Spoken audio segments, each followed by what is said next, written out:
तो next question हमारा 10.6 है। क्वेश्चन है at 50 megahertz a lossy dielectric material is characterised by epsilon is equal to 3.6 epsilon not mu is equal to 2.1 mu not and conductivity is equal to 0.08 Simon per meter. If ES is equal to 6 e का power minus gamma x unit vector AZ volt पर metre. तो इस question में मैं characteristic दे दिया है उस medium का जो लॉसी डाइलेक्ट्रिक मीडियम है, और इसमें इलेक्ट्रिकल फील्ड दे दिया जो कि फेजर फॉर्म में है ना। तो हम टाइम डोमेन फॉर्म में कैसे निकालते हैं ये तो मैंने बता दिया हूँ। तो जैसे यहाँ पे ES क्या है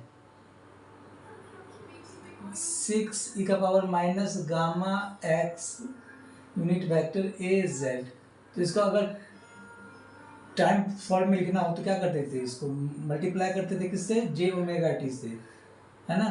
तो जैसे रियल कंपोनेंट जो होगा 6e minus gamma x into e का पावर j ओमेगा टी से मल्टीप्लाई करते थे, है ना। हालांकि इसकी ज़रूरत नहीं, फिर भी मैं समझाने के लिए बता रहा हूँ। तो ये जो रियल कंपोनेंट ये हो जाएगा 6e का पावर अल्फा, गामा के जगह क्या करते थे alpha plus j beta into x into e का power j omega t. Okay, तो रियल कंपोनेंट 6e का power minus alpha x into e का पावर जे को मिलाएंगे तो omega t minus beta x. इसका जो कंपोनेंट हो जाएगा 6e का power minus alpha x cos omega t minus beta x unit vector AZ volt पर मीटर। ये आपका टाइम फॉर्म में आ गया, है ना। मतलब दूसरी बात कि जो इलेक्ट्रोमैग्नेटिक वेव का डायरेक्शन क्या है आपका एक्स डायरेक्शन में, तो यहाँ पे एक्स कॉमा टी। ओके, है ना। तो ये हो गया टाइम के फॉर्म में, ये आपका हो गया फेजर फॉर्म में। तो हमें निकालना क्या है एक्चुअली, हमारा एम क्या है, गामा निकालना, लैम्डा निकालना, म्यू मतलब वेलोसिटी ऑफ द वेव निकालना, इंट्रिंसिक इम्पीडेंस और मैग्नेटिक फील्ड इंटेंसिटी को फेजर फॉर्म में। जैसे यहाँ ES दे दिया उसी तरह हमें HS निकालना है, ठीक है। तो अब जरा बताओ हमें कि अब क्या जानते हो इसमें हमें निकालना क्या है, ये निकालना है, मतलब प्रोपोगेशन कांस्टेंट निकालना है। ये क्या होता है, gamma is equal to alpha plus j beta. Okay, अब ये alpha by beta is equal to मैंने एक फॉर्मूला बताया टेन थीटा एन, जिसको मैंने डिराइव नहीं किया है ना, इसको मैं किसी लेक्चर में बताऊंगा। तो ना यहाँ पे अल्फा पता है ना हमें बीटा पता है, तो कैसे निकालेंगे आप। ओके, तो अब जरा बताओ यहाँ पे जो है वेलोसिटी कितना हो जाएगा, वेव का जो वेलोसिटी होगा, जैसे टेन टू थीटा एन कितना होता है, फॉर्मूला जो होता है टेन टू थीटा एन का सिग्मा बाय ओमेगा ई।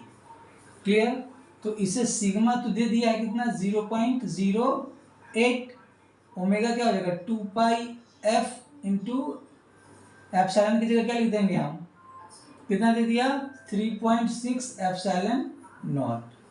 तो ये जो है 0.08 बाय 2 पाई इंटू फ्रीक्वेंसी है 50 मेगाहर्ट्ज, तो 10 का power 6 into 3.6 into epsilon not का वैल्यू कितना होता है 10 का पावर माइनस 9 बाय 36 पाई। सॉल्व करेंगे तो ये आ जाएगा 8। क्लियर ना। तो जो टेन टू थीटा एन होगा 8 आ गया, तो इसे सॉल्व करेंगे तो 2 theta n is equal to हो जाएगा 10 इनवर्स 8, है ना। तो इसका जो वैल्यू आ जाएगा 10 इनवर्स 8 का जो वैल्यू आ जाएगा आपका 82.874, तो जो थीटा एन हो जाएगा 41.437 डिग्री। तो ये हमारा थीटा एन निकल गया, लेकिन हमारा एम क्या अल्फा बाय बीटा। तो अब बीटा कैसे निकालेंगे हम, तो आप जानते क्या हो जो बीटा इज इक्वल टू होता है जैसे वेलोसिटी का दो फॉर्मूला होता है कि u इज इक्वल टू क्या होता है, ओमेगा बाय बीटा। तो बीटा इज इक्वल टू क्या हो जाएगा, ओमेगा बाय यू। क्लियर? तो omega by u, okay, omega is equal to क्या हो जाएगा, 2 पाई एफ बाय यू। कैसे निकालेंगे अब यहाँ पे यू वेलोसिटी जो है कैसे निकालेंगे हम, तो u इज इक्वल टू क्या होगा, इसको मैं इस तरह, इसको मैं फर्स्ट मान लेता हूं, है ना। तो u इज इक्वल टू जो होता है 1/म्यू एप्सिलॉन स्क्वायर रूट उसका। तो 1/म्यू कितना दे दिया है, 2.1 म्यू नॉट, एप्सिलॉन कितना दे दिया, इंटू 3.6 एप्सिलॉन नॉट। तो ये अब जानते हो ये कि 1/म्यू नॉट इन यू नॉट, मतलब ये कहने का ये है कि 2.1 इंटू 3.6, इसको मैंने अलग कर दिया, 1/√म्यू naught into epsilon naught. Okay, तो ये जो होता है वैल्यू 3 इंटू 10⁻8/√2.1 इंटू 3.6। क्लियर? इसको जो सॉल्व करेंगे आप, ये आ जाएगा 109.1 इंटू 10⁻6 मीटर पर सेकेंड। ये वेव का वेलोसिटी आ गया। अब इसको मैं इसमें पुट कर दूं तो आ जाएगा बीटा का वैल्यू। तो beta is equal to omega by u. तो 2 पाई फ्रीक्वेंसी है आपका 50 इंटू 10⁻6 बाय वेलोसिटी आ गया 109.1 इंटू 10⁻6। तो जो सॉल्व करेंगे आप तो जो बीटा आ जाएगा 2.87955 रेडियन पर मीटर, जिसका एक यूनिट होता है रेडियन पर मीटर। तो बीटा निकल गया। तो उसी तरह आप क्या करेंगे, चूंकि अल्फा दिया हुआ है इसलिए अल्फा भी निकल जाएगा। तो ये क्या होगा, इसी क्वेश्चन में पुट करोगे तो अल्फा इज इक्वल टू क्या हो जाएगा, बीटा टेन थीटा एन। तो बीटा आ गया आपका 2.87955 इंटू 10 थीटा एन कितना दे दिया है, 41.437। क्लियर? तो ये जो आएगा सॉल्व करके alpha is equal to 2.54197। Okay, तो अब अल्फा भी निकल गया बीटा भी निकल गया। तो जो गामा होगा आपका अल्फा प्लस जे बीटा है, तो अल्फा कितना आ गया 2.54197 प्लस जे 2.87955। ये आपका गामा का वैल्यू आ गया, हमारा जो फर्स्ट क्वेश्चन था, है ना। क्लियर? नेक्स्ट क्या है हमारा, वेवलेंथ निकालना है। तो वेवलेंथ इज इक्वल टू क्या होता है, ये जैसे 2 पाई बाय बीटा। तो 2 पाई बीटा कितना है 2.87955।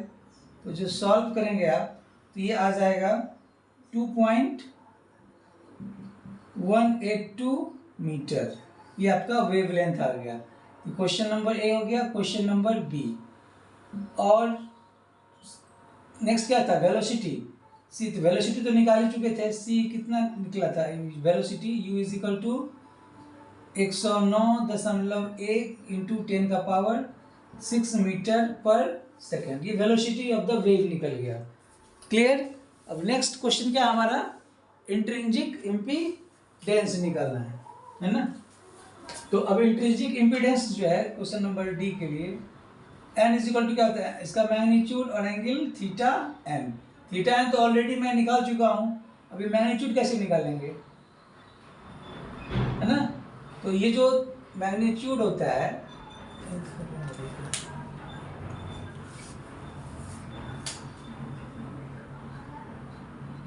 क्या होता है, ये mu by epsilon mu by epsilon by 1 plus 10 two theta n का स्क्वायर इसका पावर 1/4। क्लियर? तो म्यू कितना दे दिया है 2.1 mu not by 3.6 epsilon not 1 plus 10 two into theta n कितना है 41.437 इसका स्क्वायर इस पूरे का पावर 1/4। क्लियर है ना? तो आप डायरेक्ट भी लिख सकते हो ये 10 टू थीटा है ना, तो मतलब ये क्या हो जाएगा √2.1/3.6 इंटू 120 पाई जो वैल्यू होता है इसका mu naught by epsilon not का 120 पाई होता है। ओके, बाय 1 प्लस आप डायरेक्ट वैल्यू पुट कर सकते हो। एक्चुअली ये क्या 10 टू थीटा एन है, तो 10 टू थीटा एन का वैल्यू कितना 8 है, तो आप डायरेक्ट यहाँ पे 8 का स्क्वायर लिख सकते हो, इसका पावर 1/4। सॉल्व करेंगे तो इसका इंक्रीजिंग इम्पीडेंस आ जाएगा 101.4123।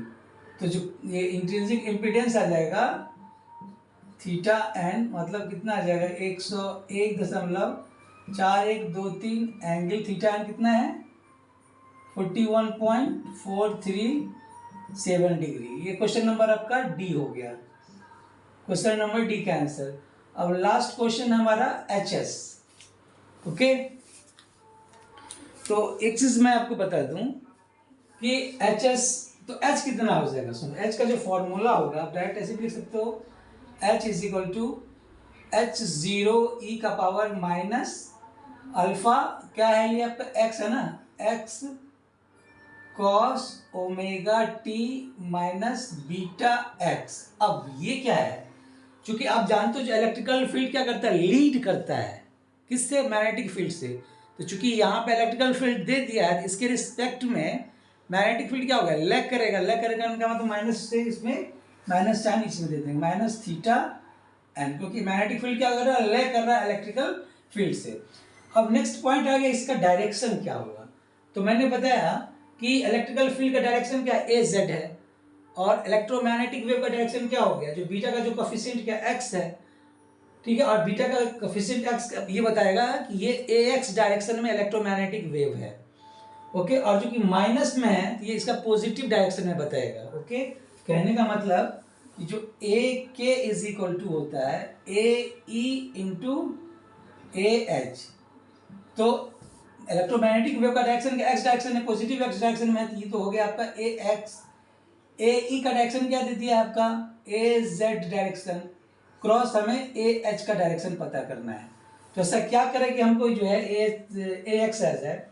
तो आप क्या जान रहे हो कि जो ए एक्स हो गया ये आपका ए वाई हो गया और ये आपका ए जेड हो गया। क्लियर? तो ये जो है आपका ए क्रॉस ए जेड लिखेंगे क्या होगा A Y cross A Z is equal to A X, यही होगा ना। लेकिन यहाँ पे पहले क्या दिया ए जेड दे दिया है, इसको हम क्या करेंगे उल्टा करेंगे, है ना। मैंने यहाँ पे इसका वैल्यू एक्स आ रहा है, लेकिन यहाँ पे पहले ए जेड है इलेक्ट्रिकल फील्ड का, तो इसको पहले ए जेड लाने के लिए क्या करें यहाँ पे माइनस लगाना पड़ेगा। तो minus a z cross a Y is equal to A x. और जो क्या लिख सकते हो ए चूंकि ए जेड पॉजिटिव है तो उसको पॉजिटिव ही रहने दे, cross minus A Y is equal to A X. इसका मतलब क्या हो जाएगा कि जो मैग्नेटिक फील्ड का जो डायरेक्शन होगा ए वाई डायरेक्शन में होगा, लेकिन वो नेगेटिव डायरेक्शन में होगा, है ना। तो यहाँ पे मैंने क्या लिख दिया माइनस आगे लगा देंगे और यहाँ पे यूनिट वेक्टर ए वाई लगा देंगे और इसका यूनिट क्या होता है एम्पियर पर मीटर। अब नेक्स्ट प्रॉब्लम आता है कि इसमें H0 कितना होगा, बाकी सब तो वैल्यू पता है हमें। तो ये बताओ, तो इसको मैं मिटा दूं, चलो यहीं पे लिख देते हैं ताकि आप लोगों को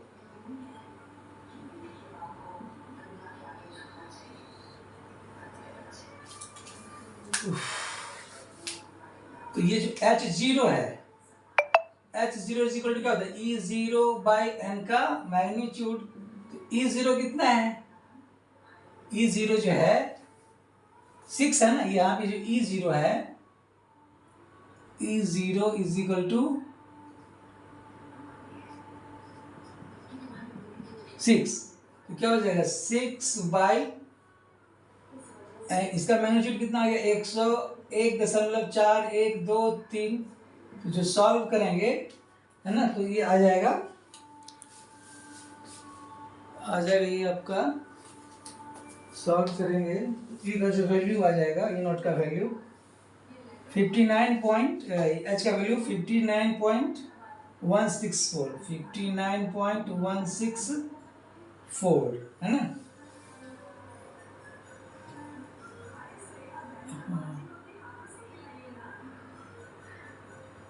इंटू 10 का पावर -3। ओके, इसमें वैल्यू पुट कर देंगे, इस इक्वेशन में वैल्यू पुट कर देंगे तो क्या आएगा, h इज इक्वल टू लिख देंगे फाइनल इक्वेशन। तो मैं फाइनल इक्वेशन लिख देता हूँ यहाँ पे। तो जो h इज इक्वल टू हो जाएगा -59.164 इंटू 10 का पावर -3 ई का पावर अल्फा, अल्फा कितना था, अल्फा माइनस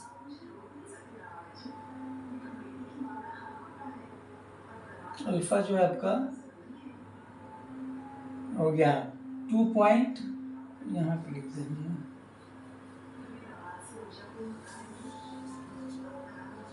यहाँ लिख देते हैं h is equal to -59.164 into 10 का पावर -3 ई का पावर माइनस अल्फा, अल्फा हो गया आपका minus alpha value 2.541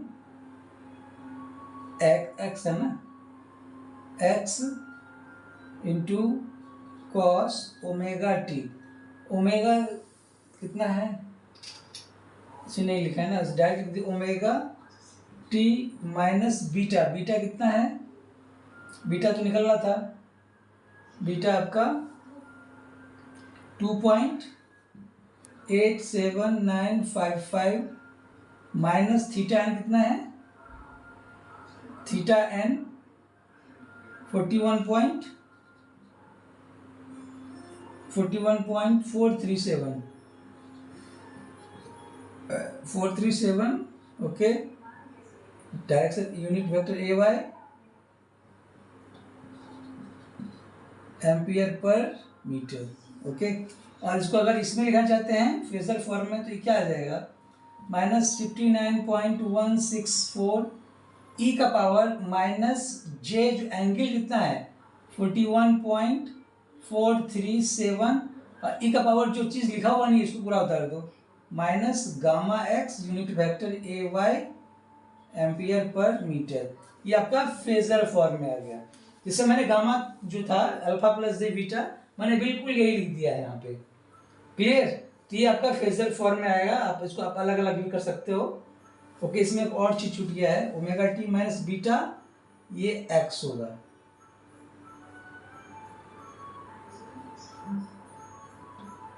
two point beta कितना है 87955 एक्स माइनस इतना है ना।